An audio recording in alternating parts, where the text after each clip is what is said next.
Hello and good day everyone. Sa araw na to, gagawa tayo ng Flask website na nagra-run sa localhost. Hindi na natin kailangan gumamit ng other application such as SAMP, WAMP para lang mai-run yung ating website. So ang gagamitin naman natin ngayon is Flask framework kay Python. So Python siya. Ayan. So meron akong notes na ginawa dito na ilalagay ko lang din naman dun sa ang link ko sa baba sa description na pwede nyo ma-download. Ayan. So dito is meron tayong steps kung anong kailangan natin para ma-set up muna yung mga kailangan natin para sa localhost. Hindi na tayo mag-install ng kung ano-ano bukod kay Python dito sa first. So i-explain ko naman siya isa-isa. So makinig na lang kayo. So first is kailangan muna natin ng pip. Ano ba si pip? Si pip is system management ni Python na kung saan ito yung tumutulong sa atin para ma-download yung needed libraries such as pwede yung framework na kailangan natin kay Flask na libraries niya and other more. So yun. So first thing is check muna natin yung Python kasi kailangan muna natin si pip. If wala pa kayong Python, go to www.python.org.downloads. Ayan. Or dito. Ayan. Click nyo lang yung download, then set up nyo.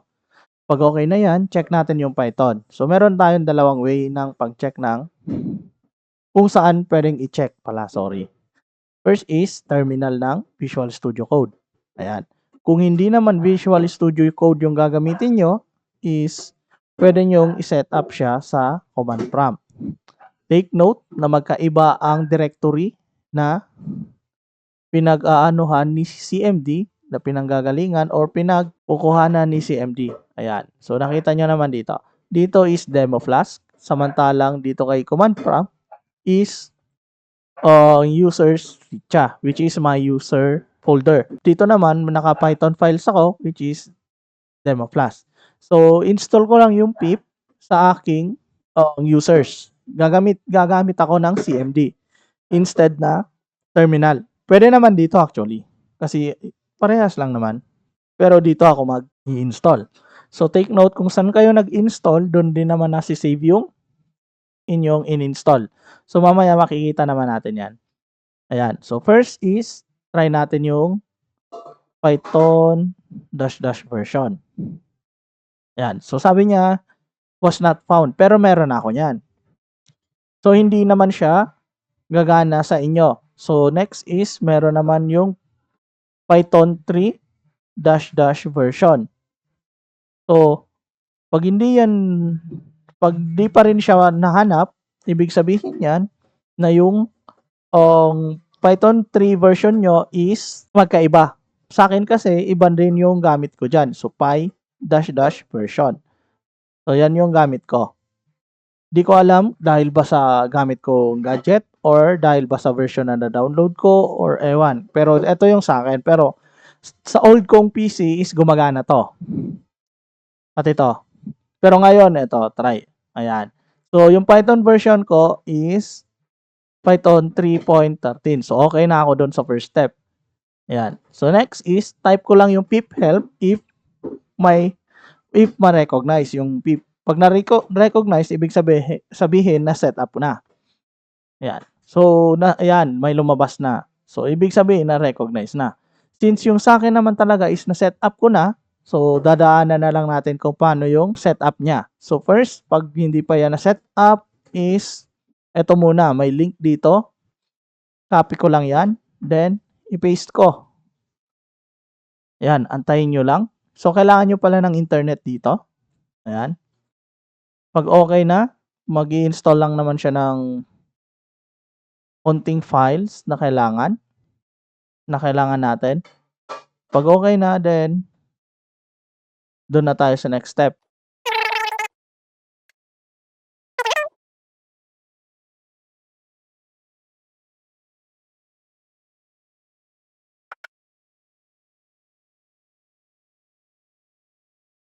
Ayan, mabagal lang talaga yung internet, sorry.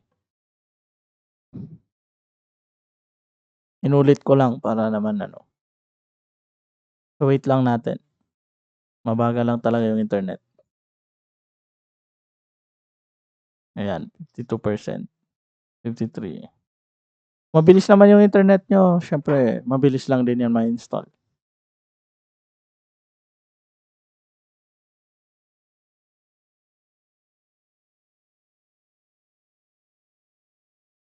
Ayan, okay na. So, ito yung percentage. So, inulit ko kasi kanina sobrang bagal. Ayan o, 1, 2, 2, 3, 3, 4, 4. Ayan, so okay na. So, next is, type nyo ulit yung pip.py. Pip help.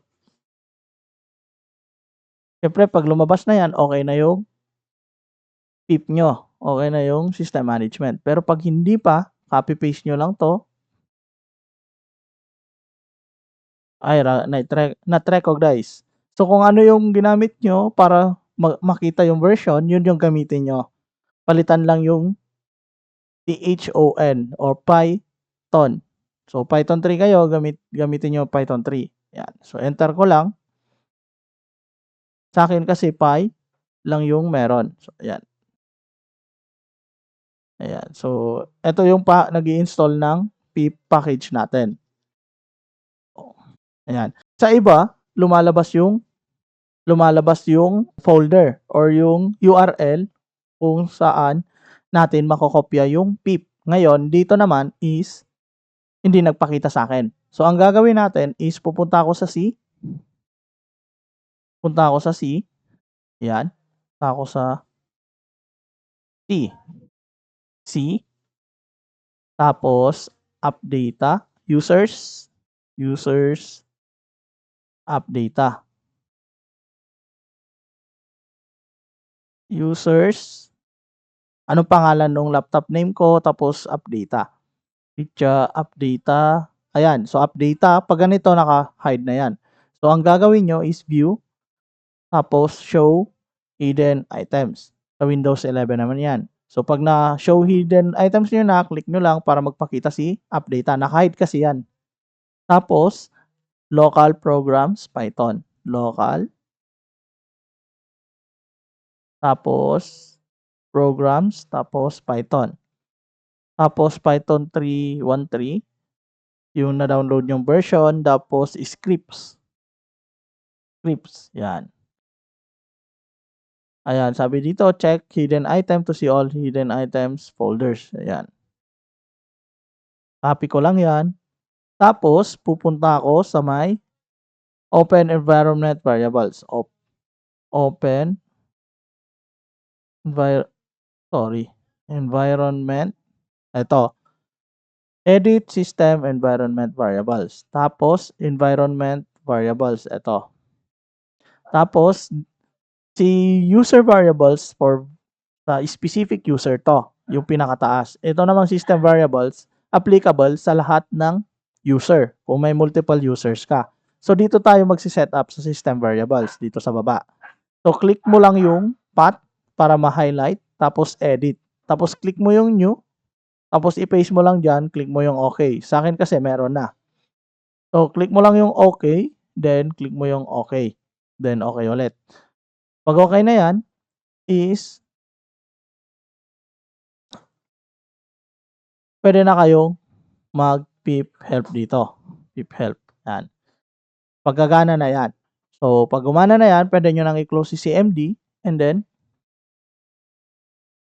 punta na tayo dito. Kailangan na natin mag-install ng Flask. So, yung pag-install natin ng Flask is dito.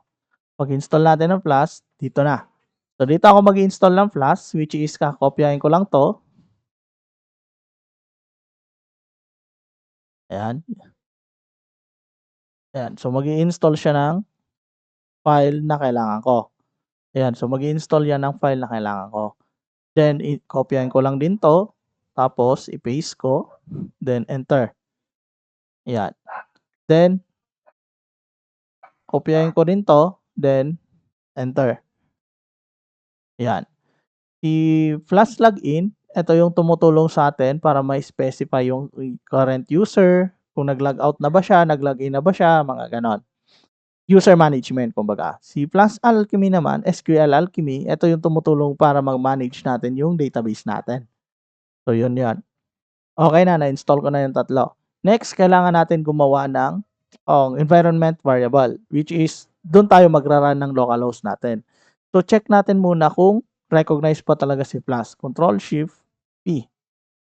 Control Shift P, sabi. Press Control Shift P, type Python, select interpreter. Ayan. Ayan, select interpreter. Dapat magpapakita yung Python na may VANV, VEN, or virtual environment, kaso wala sa atin. So pipiliin ko muna yan. And then, yan, sabi yan, choose the Python with plus virtual environment. Pag wala yun, kailangan natin mag-create. So since wala sa akin, i-create muna ako. So pag create natin, kopyahin natin to. Tapos i-paste lang natin dito. I-create tayo ng bagong virtual environment natin para kay Plus. Ayan. So sabi dito, created virtual environment. Dapat lalabas yan. Then is mag-cd plus tayo para dun sa na-install natin na Plus. Ayan na pala, meron na tayong Plus. Pero hindi pa natin yan nasi-set up. Ayan. So isi-set up lang natin. Kailangan natin i-activate yung Plus natin dyan. Then, pag na-set up na natin yan, ayan. So napansin nyo yung Plus nandun na sa side. May Plus na doon. Kasi i-activate natin. Pag na-activate na natin, kailangan nating i-install ulit yung Plus and yung lahat ng kailangan. Ayan, sabi niya, you may have installed kasi yung virtual environment natin, kailangan natin i-install din sa kanya yung Plus para mag-run yung ating application. So, ayan, downloading, mga kailangan natin yan. Ayan, successfully installed. Kopyahin ko lang din yung isa para ayan, para magawa natin. Ayan, pag okay na, kopyahin ko ulit yung isa. Ayan, install ko na lahat para isahan. So, wait lang natin hanggang matapos. Yan.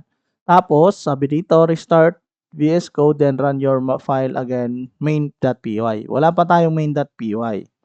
Pero, close muna natin para makagawa tayo. So, VS Code, open ko ulit. Tapos, okay na yung ating VS Code.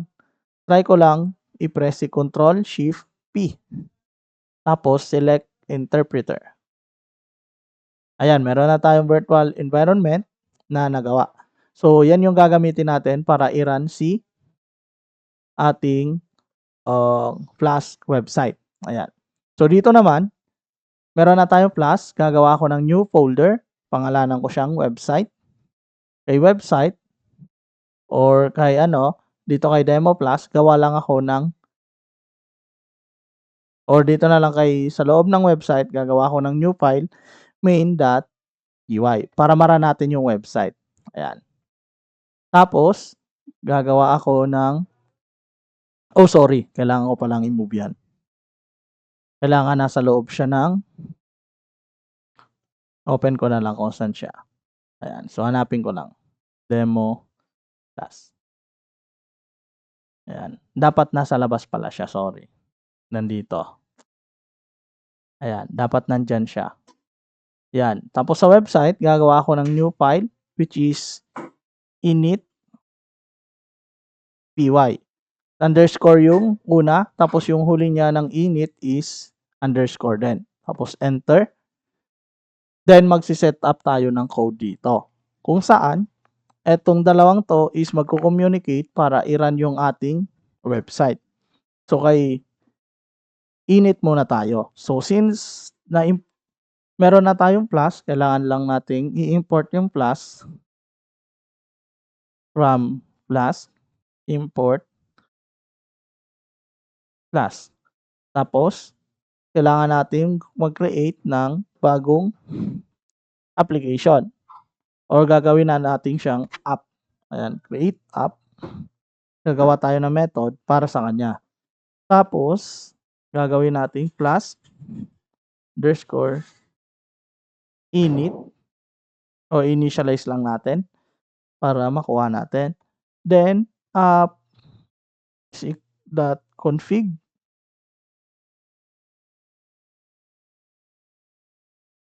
secret underscore key.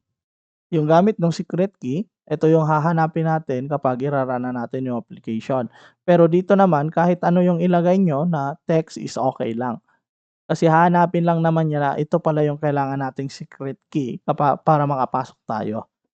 Ayan. So, next is return up.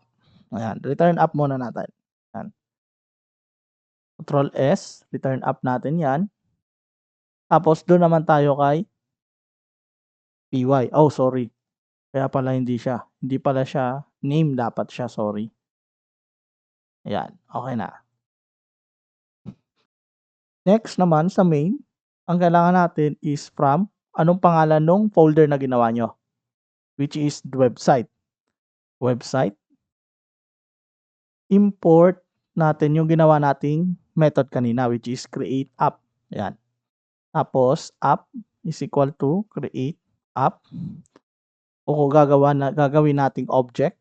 Tapos if yung name na kanina, name na kay init, eto kukunin natin dito. If name is equal to, sabihin nating main ba siya? Ayan. Saka natin i-run yung app na app.run. Tapos papakita na yung debug is equal to true. Ayan. Ayan. So, dito meron na tayong main application. So, pwede ko na siyang i-run. So, pag ni-run ko na yan, dapat magbibigay na siya ng URL dito. Meron na akong URL dito. Press nyo lang si control. Tapos, magiging kamay yung cursor nyo. Ayan. So, dito, hindi siya clickable. Ayan, hindi siya clickable. Press nyo lang yung control key para maging clickable. Pag press nyo ng control key, ayan. So, sasabihin niya, i-select an app. Sabihin mo si Google Chrome. Ayan, not found kasi wala pa tayong design. So, wala pa tayong website na ginagawa. So, ayan. So, gawa muna tayo ng website. Kung wari dito, gagawa ako ng new folder. Dito ko ilalagay lahat ng aking mga website. So, sasabihin kong website folder o sabihin ko ng web folder.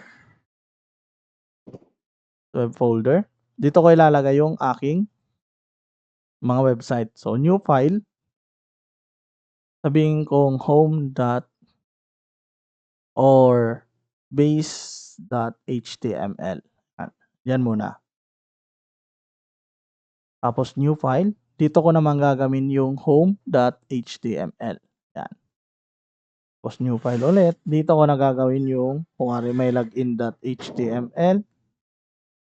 Tapos dito naman new file is logout.html.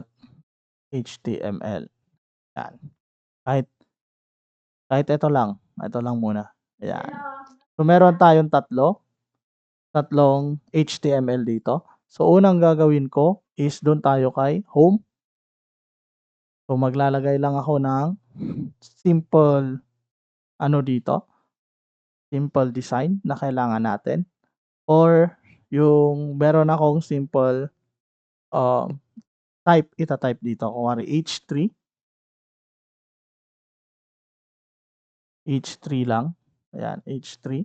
Tapos, this is home page. Sabihin ko na ganyan lang. Ganyan lang. This is home page. Tapos, lagay ko dito, this is login page and this is logout page. So, set up pa lang tayo. Login page, logout page, logout page. Yan. Tapos, gagawa ako ng new file kung saan dadaan yung ating route. O magre-reroute tayo kung saan dadaan yung URL natin para makuha natin yung ating specific specific file na kailangan natin. So, dito kay website, dito tayo gagawa ng new file. Papangalan ko sa kanya is bahala kayo sa anong gusto nyong ipangalan sa kanya. Sa akin naman, kung wari pwede yung pang-apelyido ko or yung pangalan ko, kung wari richard.py. Yan. So, papangalan ko richard.py.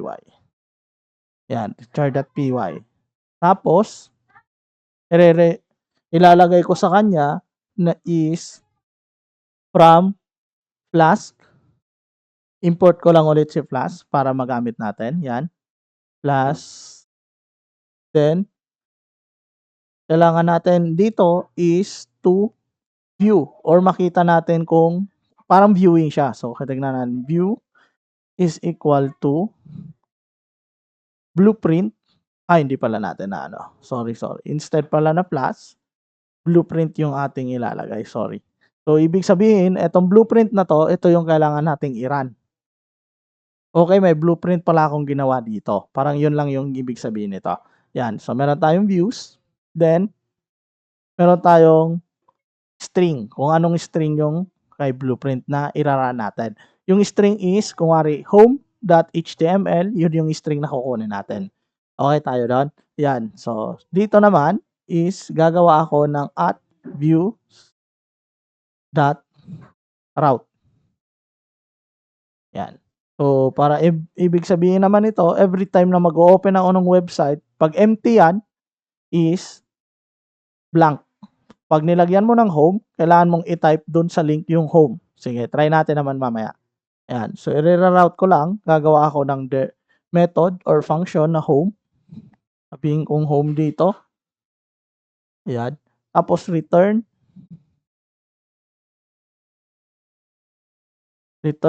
render. Oy, wala. Sorry. Dagdagan natin. So, magre-render tayo ng template dito. Render template. Yan. Tapos, maglalagay tayo kung ano yung gusto nating i-run dito. Home.html. Ayan. Tapos, save ko lang. Tapos, i-close ko muna yung mga hindi na pa kailangan. Yan. Ayan. So, ito yung mga kailangan natin. Ngayon, hindi pa naman yan magra-run. So, kailangan nating i-import muna yung ating ginawang route kay init. So, punta tayo kay init or initialize. Dito, i-import muna natin yung ating ginawa from .richard. So, from .richard, makikita mo yung import view. Yan, import view. Makikita mo yan. Siyempre, kukunin natin yung route, di ba? Yung andito naman is view, yung ginawa kong blueprint. So, dito naman, nakuha ko yung view. So, kailangan kong kunin yung view. Ayan. So, ngayon, ang kailangan naman natin is i-register natin yung blueprint natin. So, kailangan natin i-register yung blueprint. Sabihin natin na view.url_prefix. Ayan. So, is equal to /. Ayan. So, dahil dyan, try natin. Try natin i-run. I-refresh natin lang yung website. Uy, may error ako. Sabi nito, template not found. Bakit? Home.html. Hindi mahanap yung aking home.html. O, close ko lang to. Home.html. Tama naman. Home. Ayan. So, home.html yan. Pero, hindi gumagana. Bakit kaya? Rename ko lang to. Baka kailangan templates. Medyo, or, i-rerun ko lang.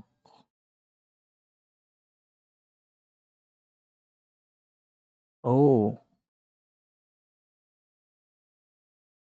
Ayan. Wala akong error. Oh, yon. Ayaw niya ng iba, kailangan niya naka-format na templates. Ayan. So, naka-template siya, pero nagumana yung richard.py ko.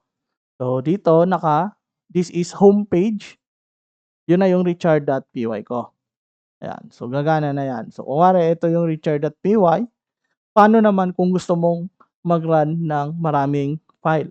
For example is meron kang login, meron ka pang logout. So, dito is gagawa ako ng isa pang file kung saan para hindi siya masyadong magulo or gusto mo lang malaman na, okay para kay login lang 'to kasi mahaba-haba yung code mo kay login, mga gano'n. So, puwede kang gumawa ng another file na saga.py or based dun sa kung anong gusto mong gawin. So, diyan is kokopyahin ko lang din 'to and papangalanan kong hindi na view kasi mag-o-overlap 'yon. So, papalitan ko siya ng kunwari, um, als, als, als.route tapos papalitan ko ng login, 'yan. Tapos since login 'to, lalagay ko yung login dito, 'yan. Meron pa pala tayong kulang, 'yan. So, gagawa lang ako ng template na signup.html. Ayan, HTML. Tapos lalagyan ko lang ng H3.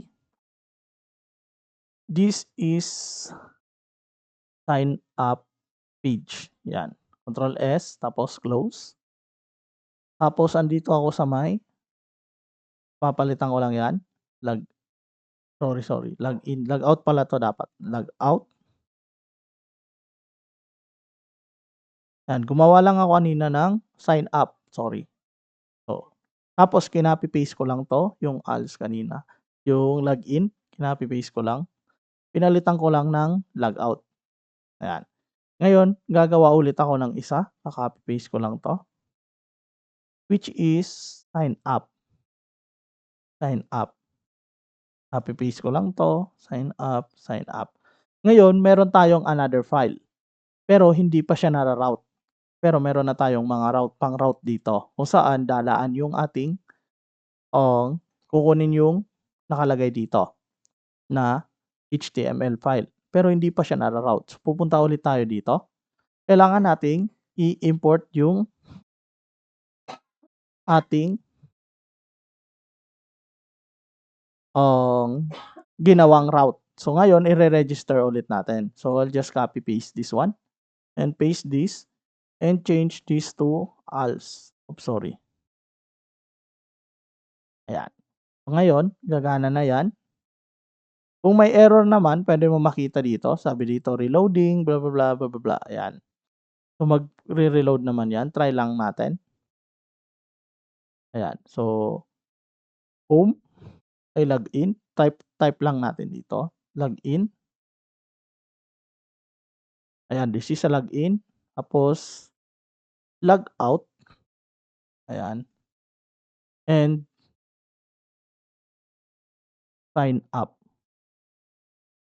Sign up. Ayan. Sign up, sign up. Ayan. Okay na. Gumana yung ating page.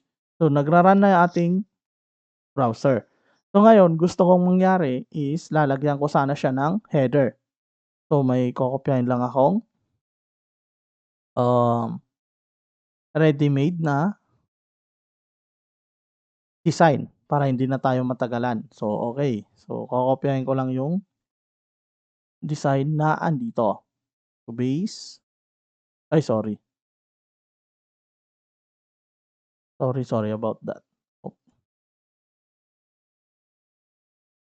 Ayan, kopyahin ko lang yan. Since naka-online to, pwede nyong gawin para gumana sa offline is to download the URL. Okay? Naka-online kasi to. VS Code, kokopyahin ko dito. Turo ko sa inyo kung paano ngayon yung pag-setup ng offline na URL. So, meron ako dito URL. So, ang nangyayari kapag pag nito ni-run ko, ang ira-run naman nito is yung lahat ng kailangan natin.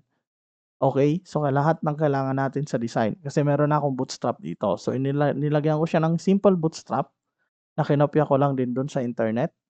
So, gagawin ko is offline. So, open ako ng new tab, paste ko lang to, then enter.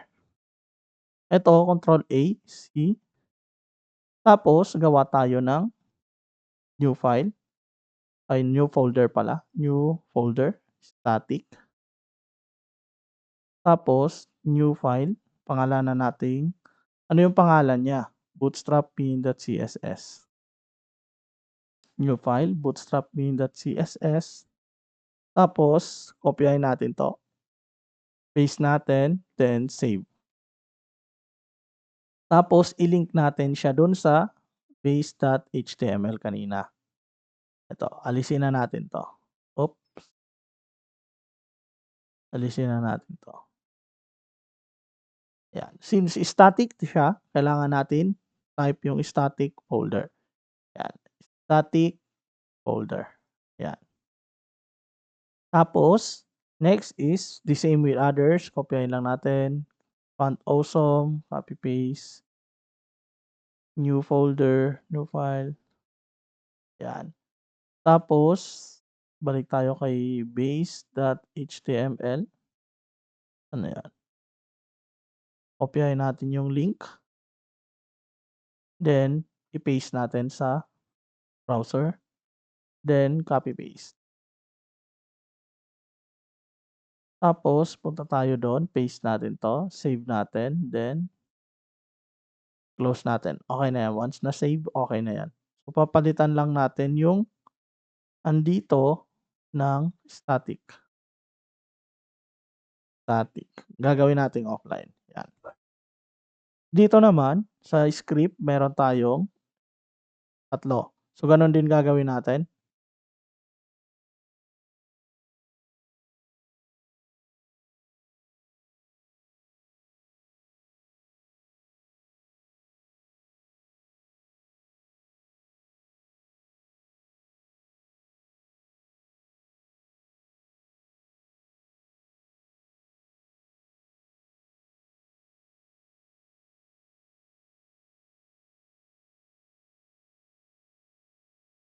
Ayan, medyo ano lang, hindi na ako magsasalita, papalitan ko na lang siya.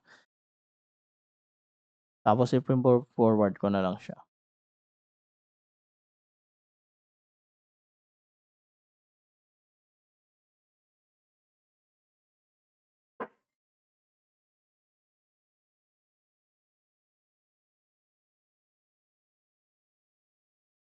Tapos popper.min.js.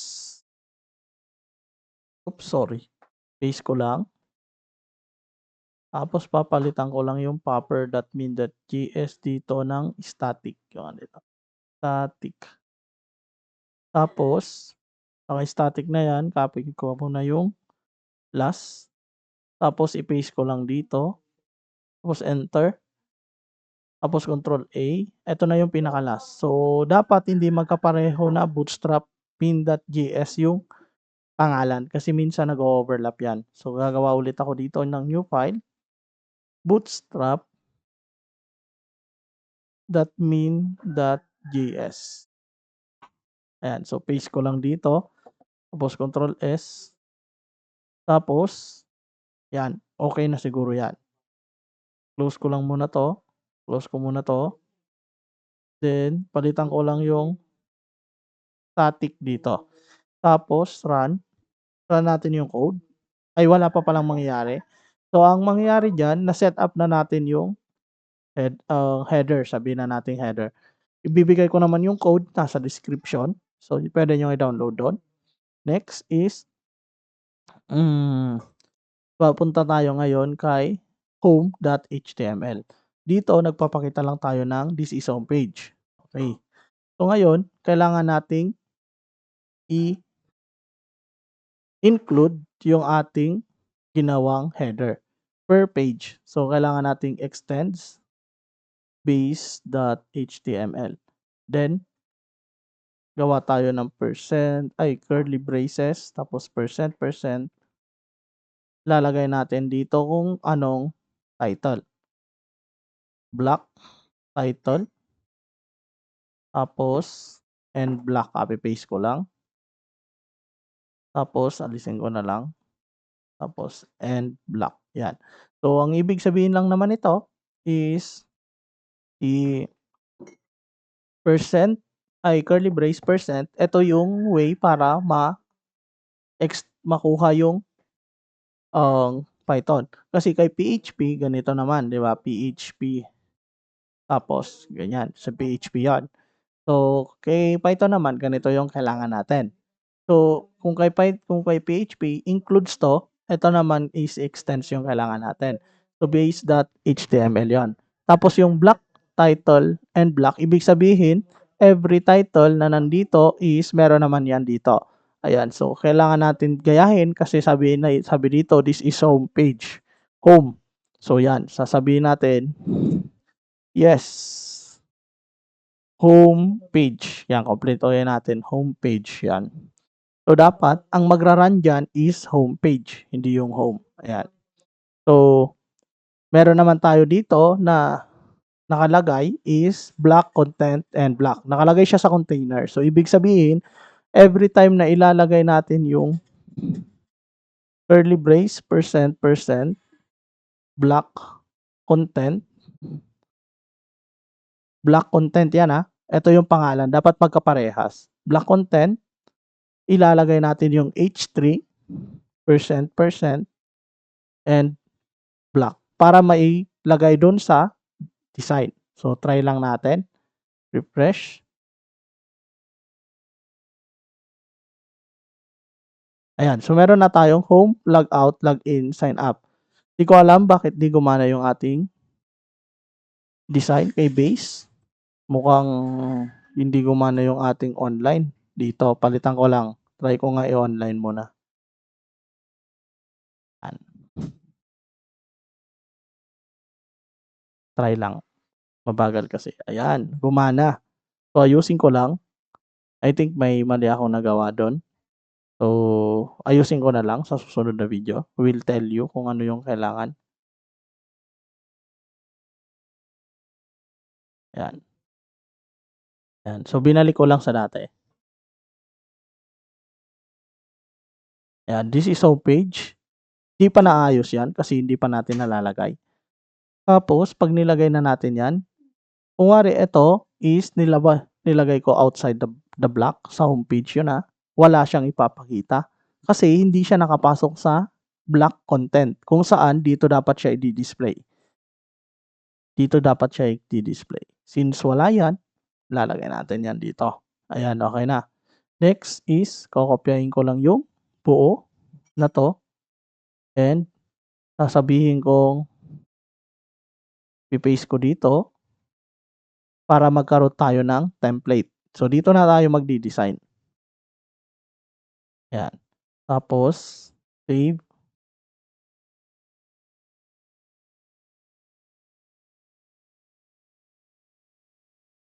Ganon din dito, palitan ko lang ng logout. Palitan ko lang ng sign up. Sign up. Ayan.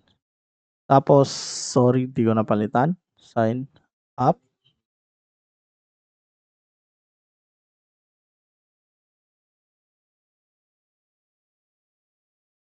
Ayan, login. Tapos, refresh. Home. Logout. Login. Error. Bakit kaya?